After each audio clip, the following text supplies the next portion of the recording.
Hello everyone, this is my presentation and my name is Xinzhi Huang and today we will be talking about human capitals and let's move on. So first of all, we will be introduced who developed the human capitals rule. This is Gary Baker and this is his picture and this is about his history and you can see this and this. Baker is best known for his contribution to human capital through he developed this through in 1960 years and enhances the accumulation of human capitals by individuals through the education, training, and work exercise to increase the productivities and income levels. His research related and importance of the education for economic development and individual works and hard to powerful impact on expanding the income priorities the investment in education and the working of the labor's market. So let's move on the human capital roles. Theories. Okay, about theories and human capitals refer to the knowledge, the experience, the institution, and the habits of peoples.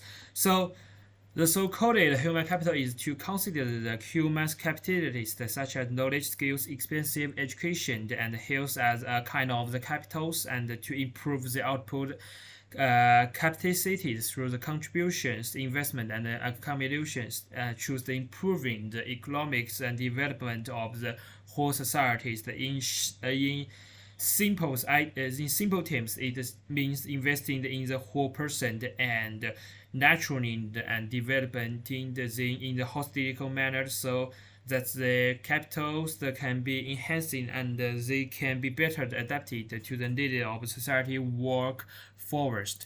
So this one is the introduction of the concept of human capital has depended on the understanding of their own potential and economic energies.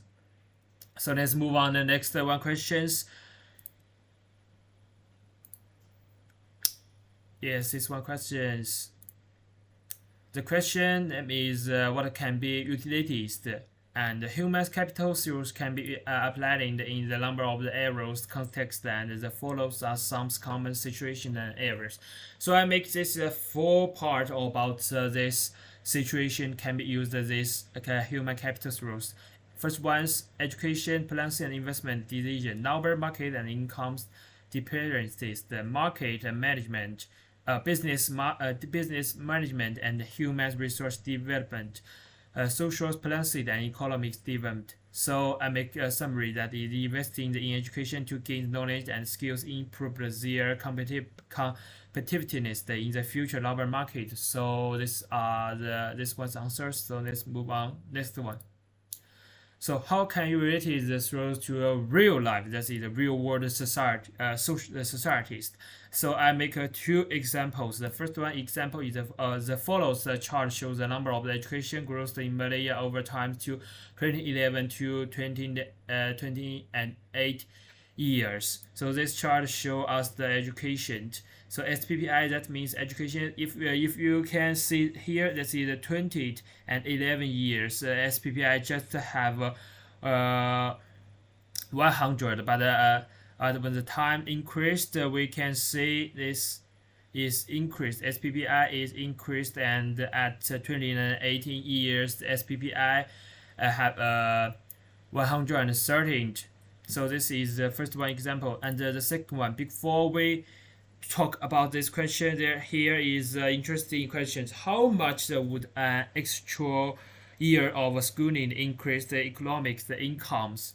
So this is a test. So this is a test about this one. So we can see this test is talking about this one is year of education and this one is income. So the 6 to the 20 years and the 0 to the 100% the incomes. So the fingers use the data from the aggregate and the categories. The people with 20 years of education have incomes that 20% higher than those of people with 11 of education. The people with 16 years of education, 65% higher incomes than people with 11 years of education. So the proof example and the illustration should make it clearly that education is important for the future development of peoples and corresponding to the signal of Mr. Strachus means rules. Education is also a factor that makes the society's social distribution of individual incomes equal in the regions. As people become more educated, their future income levels will groundedly become more equal to the reduction incomes equivalent and increased investment in human capital can also lead to a reduction in incomes from physical and property capital and eventually to the leveling of people's income. So this is about talk about this example, and I already make the two examples about human capitals through how to use it in our real life. So this is my presentation, and thank you for listening.